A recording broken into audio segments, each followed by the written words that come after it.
bemor Sultanova 15 yildan beri puzirni vagalisni sevish, ya'ni qon oqmasi.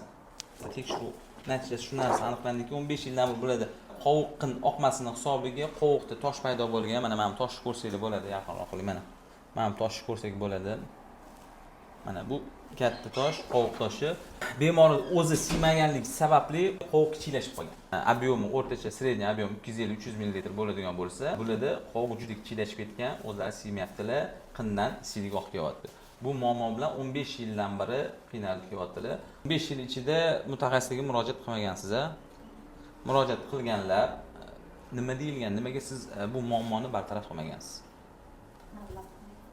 Mablag' bo'lgan. Qin oqmasini bartaraf qilmaganlar va hozirgi kunga MSKT sniмкani ko'rishimiz mumkin, shu holatga kelgan. Buyraklarda shishlar paydo bo'lgan, ya'ni buyrak shishi hisobiga уже bujmayishni boshlagan, buyrak ishlash holati pasayib borgan, qovoq umuman ishlamaydi, qovoqda tosh paydo bo'lgan.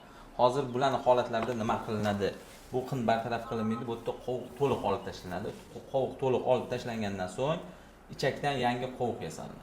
Va bemorimizda xudo xolisa buyraklari mana hozirgi holatda ishlash saqlanadi. Bu ichakdan qovoq yasash maqsadi bularni hayot tarzlarini yaxshilash va buyraklarni saqlab qolish. Agar bu holatdan yana yuraveradigan bo'lsa, buyraklari to'liq bujmayadi va gemodializ tushishlari mumkin. Bemorning o'zlari bilan suhbat quriladi, holatni to'liq o'zlari aytib beradi. 2015-yil iyun oyida bansiyaga tushdim. O'sha tosh tushardi-da, xullas. Toshlarni o'zim olib tashardim. Qanday olardingiz? O'sha siydik yo'limga tiqilib qolardi. Keyin sekin-sekin naqa qilib turib olib tashardim. Kovlab olardingiz o'zingiz. Kovlab turib olib, bo'lmasam bansiyaga borardim, xirurglar olib tashardi. Shunaqa qilib doktorlarga murojaat qildim, bo'lmadi. Hamma narsa boshlangan, oxirigacha yetmagan. O'sha paytda oxirigacha yetkazganingizda siydik qopingiz olinmagan bo'ladi.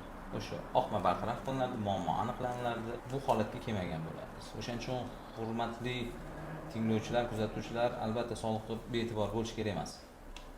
Befarq bo'lish kerak emas. Tashab qo'yish kerak. Bizani mentalitetda og'riq qoldi, o'tib ketadi, bo'ldi, yaxshi bo'lib qoldim. Yo'q, nimadir bo'ldim, albatta mutaxassisga borish kerak. O'sha muammoni oxirigacha yetkazish kerak. Tosh 15 yildan beri tushib keladi. 2015-yilda sizda oqma paydo bo'ldi. Boshlangan. 10 yildan beri yuribsiz. 10 yildan beri. Bu kichkina srok emas. Mana xudo xohlasa hammasi yaxshi bo'ladi. Masalan, oxirigacha yetkazamiz.